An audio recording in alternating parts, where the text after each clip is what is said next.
So this is our very first interview with Prince Donnell himself with the recipe series, as we're going to go all around to grab chefs in their specific industry when they're going to talk about and drop key ingredients and key gems to help us increase and help us achieve success. So today we're going to talk about entrepreneurship, business, and also taxes with my man right here. Thank you for coming on. Thank you for coming to the office and seeing it, man. We're 6 days open right now. Finally got everything together.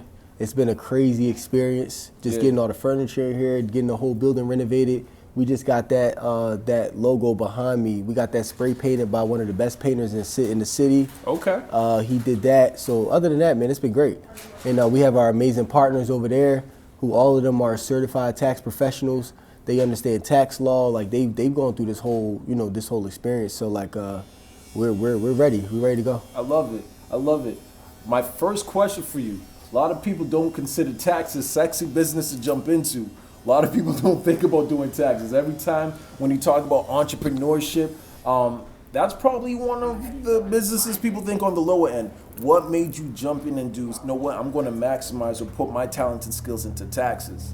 Well, I think what's important is that we got to be careful not to go into businesses that are sexy and more so go into business that are needs. Oh, gems. Right?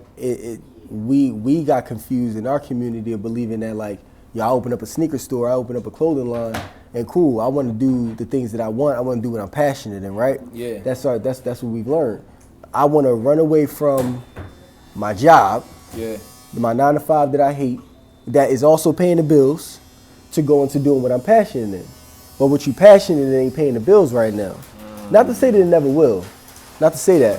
But why not instead go into a business that's a need that can replace your job, it's just another trade for you. Yeah. All of this is just another trade where now you have the ability to be flexible with your time and reinvest the money from your need into your actual passion. I love that. So for example, I want to open up a restaurant. With me wanting to open up a restaurant, it's going to cost over $300,000, $400,000 to open a restaurant. If you buying the building, renovations inside, it could be more than that, to be honest with you. Like my goal, just this building alone right here was $250,000. So you got to think, this would be a small restaurant really. When you think about it in here. If I was to get something that's like triple this size, you talking about over $1 million in real estate. On top of renovations, if I get it renovated, it might be another $500,000 in renovations. So I'm at 1.5 right now. Then after I get everything I need, I invested about $2 million to start the restaurant. Yeah. Right, because I don't want to do nothing basic. Where am I getting the $2 million from? Is the question. Am I getting the $2 million from? Where is it coming from? Can I go to the bank? Yeah. I can't go to the bank because the bank is not giving me a $2 million personal loan. Yeah. They don't give out $2 million personal loans, so I can't go there. The second thing is I could get a line of credit I could pull out the equity from my house, but if I pull out the equity from my house for $2 million, that means that my crib got to be worth about $3 to $4 million. Yeah. That means that if you got a $3-4 million crib, that means you already got some type of money somewhere. Yeah. So if you don't have that, then it means that you need to figure out a different plan to get you to your destination. Okay. Right? The fastest way from point A to B is a straight line. Fastest way. We like to do zigzags. So with that being said, why not go into something that you know makes sense? Taxes, right? Not necessarily, even if it's not taxes, there's other need-based businesses you go into. Go into something that makes sense, taxes, and then use the money from taxes to reinvest it into your passion. Now you're getting that money straight from this industry to pour it into what you actually want to do. Because again, the fastest way to get from A to B is a straight line. Use the straight line to be able to get there. That's all. I'm just giving people strategy. I love it. No, I love what you said right there. I believe passion is so overrated, and I believe it's a message that has actually stagnated so many people in our community because they are told, follow your passion. Yep. And if you follow your passion first, it actually could leave you broke. So I love that you're actually flipping it around and kind of strategizing how to actually, the end goal is your passion, but let's make sense first. I love that you said that right there. We have to, because I even think in the minority community, we don't have enough plans. Facts. A lot of times our parents ain't give us no plan on, here's what you need to do when you graduate from high school. Yeah. A lot of us, our plan was after high school is over, it's time for you to get out. You feel what I'm saying? Like, no, with no education about the real world whatsoever. So we ain't got no plans. So my thing is that you can't just go into passion because your heart and your emotions tell you to. And not to mention, a lot of times our passions are jaded by what we see on TV and what we see other people do. Think about it. The only reason why one will want to go to the NBA is because he thinks that is his way out of the hood to get there. He might be nice, but again, there's only a handful of people that actually make it to the NBA. I told my little brother that, like, yo, I'm not saying you can't make it to the league. All I'm saying is you need to have some type of backup to where it's guaranteed, and that's why he's going to school to be an accountant.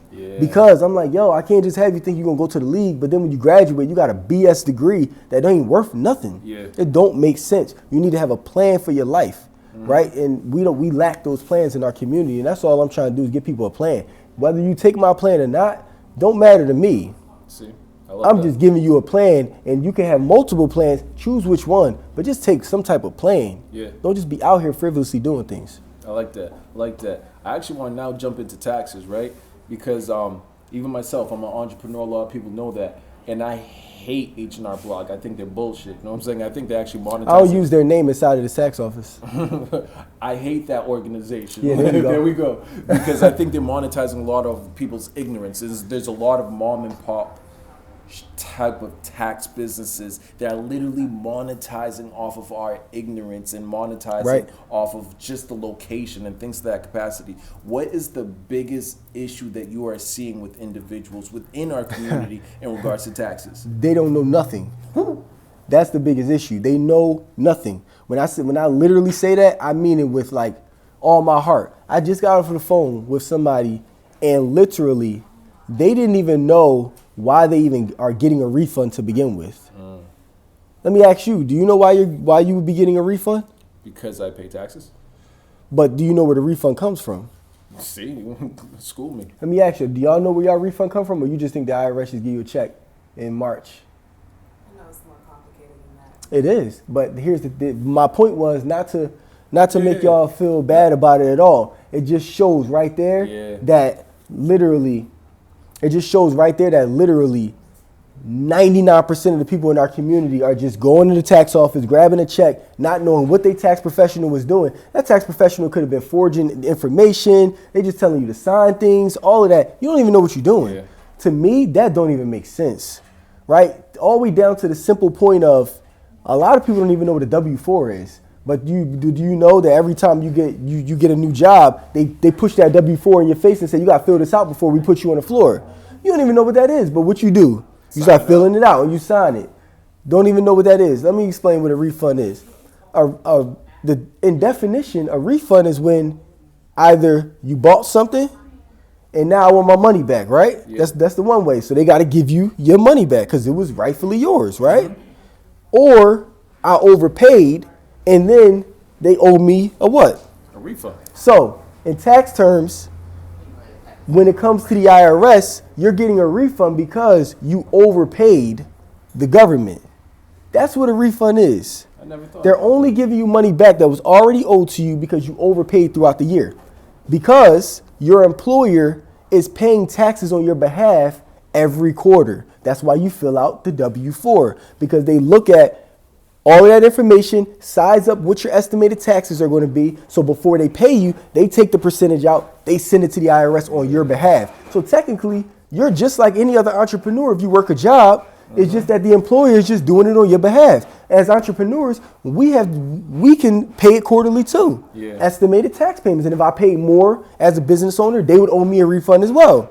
Same exact thing. People don't even know why they're getting a refund. So they're just waiting for the check to come. Something as simple as that tells you a lot about why this tax industry is the way it is. And I think the reason why it's the way it is because other tax companies, which I won't state their name, don't educate anybody in our communities on what they're doing. What is a refund? I just talked to a lady on the phone and she didn't even know why her refund was coming to her on March 15th. She had no idea why it was. Anytime that there's something that happens, there's always a reason why. So I just want to educate the people in our communities every time they come into our office is, yo, I'm not just doing this for you just because. Yeah. Let me explain to you why this is happening. The reason why you're getting your refund on March 15th is because you are applied for an earned income credit or a child tax credit. What that means is the IRS is not going to be accepting your return until February 15th, which means you're probably not going to get your refund until early March. Yeah. Does that make sense? That does make sense. I didn't even know because I always got it on March 1st. I never knew that was the reason why. Then why are you signing stuff? Yeah. Yep. But it's other tax companies who don't bother to take any time to educate those in our community because their goal is to make a quick dollar, and in April they close all of their gates and they wait to open back up at the end of December. And to me, that's absolutely wrong. I like that. So with that being said, what would be the 1 or 2 questions someone should ask their tax professional prior to them even handing their taxes, so they know they're dealing with not only someone that cares, but someone that's actually well informed within the system? I think that one of the biggest questions you should ask every tax professional is each and every page, you should say, what is this page? I'm serious. What is this page? Because if they can't explain each and every page, then obviously they shouldn't be a tax professional to begin with. That's a good point. I should know every page that I'm printing out, am I right? Because I'm telling you to sign it. The same thing, I worked in insurance for a while, so I'm a stickler on this, and that's why I take this stuff very seriously. When I worked in insurance, of course, when you're selling insurance products inside of the bank is FDIC insured, which is, I think, the Federal Deposit Insurance Corporation, which means that when you have money inside of your bank account, the FDIC insures your funds up to $250,000. Anything beyond that, it ain't insured, so they have no guarantees of giving you the rest of that money. So just for y'all know, y'all all gonna be millionaires in this room. If you got $1 million sitting inside of your account, they only insure up to $250. The other $750 you on your own. Just so you know. You get what I'm saying? So you do become a millionaire. Just run this back and no Don told you. But my point of that was I was selling insurance products inside of the bank, which are non-FDIC insured products. Okay. And I had to take so much precaution when selling insurance, and I had to know page by page, line by line, everything that I was selling, why it was being sold that way, and break down every disclosure to the customers. So when I don't see other tax professionals doing it, it makes me sick to my stomach, because this is not an industry that you just play around with when you're dealing with people's taxes and they trust you with their information and their social security numbers. You're supposed to be a financial professional.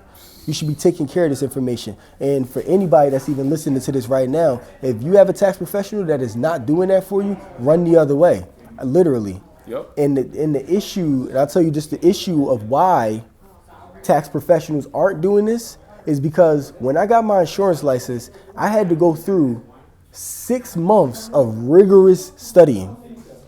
It's like 3 big books that are like this big, bro. I had to do all of those. And after I did all the rigorous studying, I had to take a test and pass with at least a 70%. It was a 150 question test. No books allowed.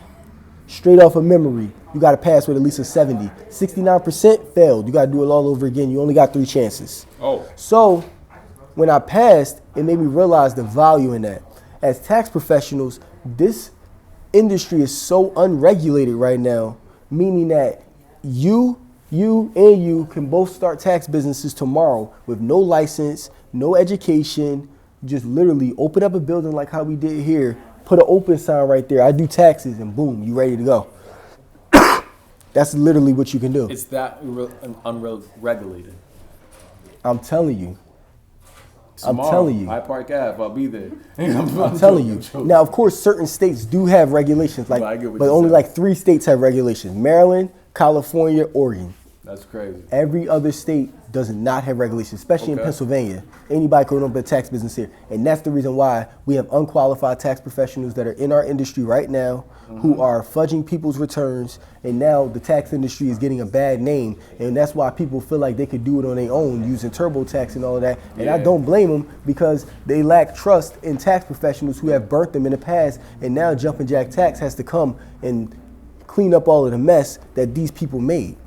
Why was it so important to you to actually, you could have done this with almost any audience, but if you can explain to the people where we are that don't necessarily know, we're literally right in the middle of the community per se. The hood. You call it the hood. Middle of the hood. You call it the hood. Why is it so important for you to be right here in the middle of this? Like you said, it might be considered a dead end area to even developers. You know what I'm saying? It is. So why are we in the middle of here and not somewhere else that could be considered more lucrative? Because you got to lead by example. Have to. I think a lot of people on the internet right now have joined the wave of I'm helping my community and I'm helping my folks and my people, but whenever you in the community, you never see them.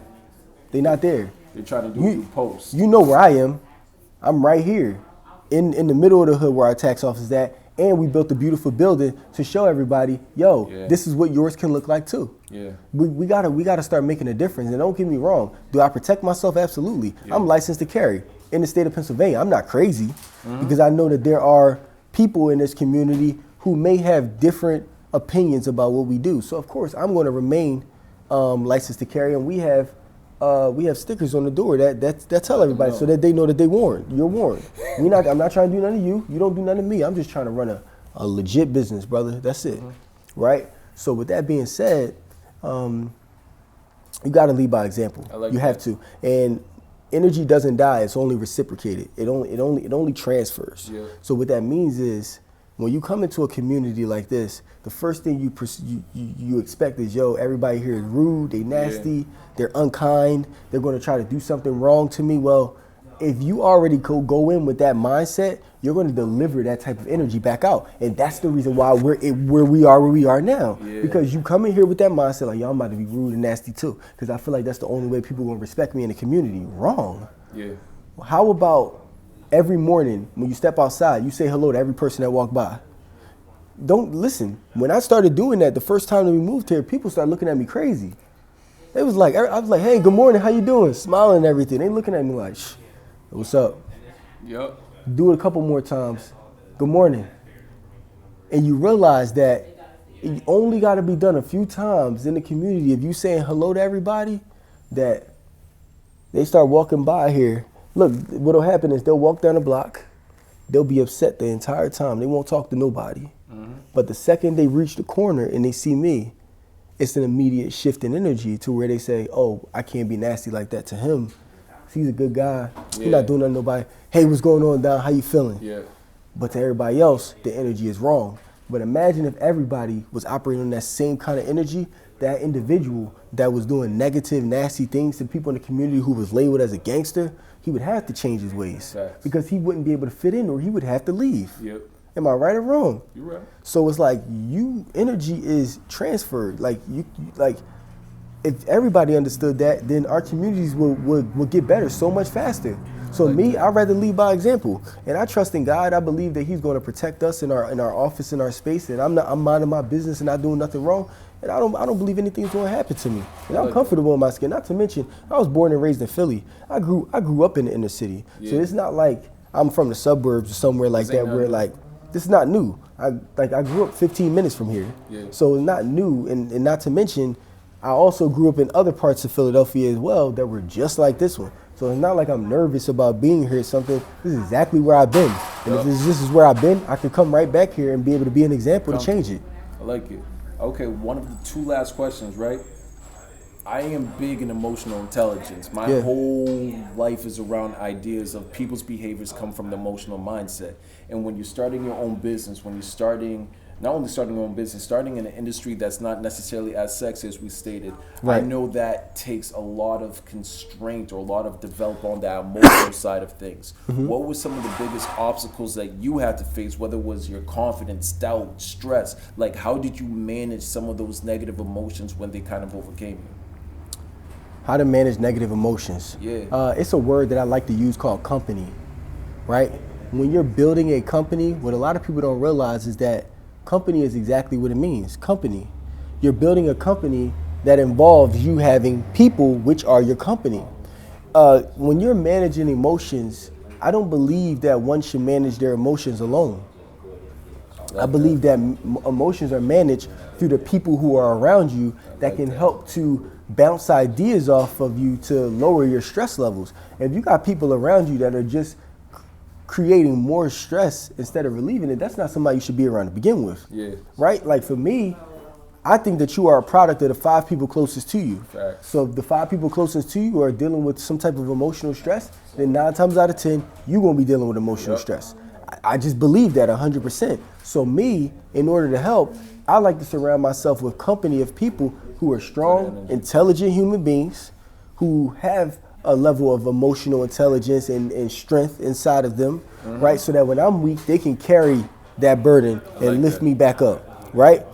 If I have a problem, they're quick to come to a solution to fix it, right? If I'm trying to be creative and trying to figure something out, they're able to help me put all of the pieces together. But you ever been around somebody where you got a problem and they only continue to give you more problems instead of a solution, or they got a problem for every solution? Yeah.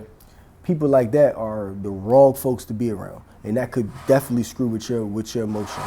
I like that. I choose. It's about choosing the right company when you're building a company. Yep, that makes sense. That was good right there. And the very last question, I gotta respect your time.